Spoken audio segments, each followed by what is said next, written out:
Right here we have the 2014 carrier unit that just started up a few seconds ago. Kind of surprised. Sort of vibrating. The serial number is 2714X68936. Model number CA13NA030-A. It's a 2.5 ton from 2014. It's got a Goodman super compressor. I think it's got R22 or something. I just don't know still. Where it just says it.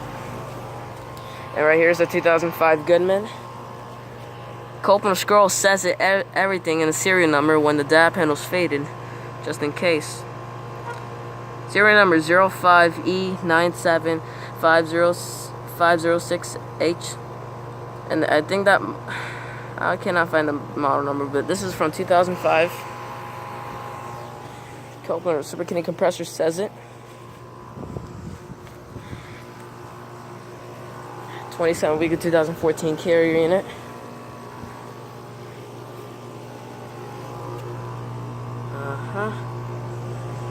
Yeah, they're all hiding in that bushes.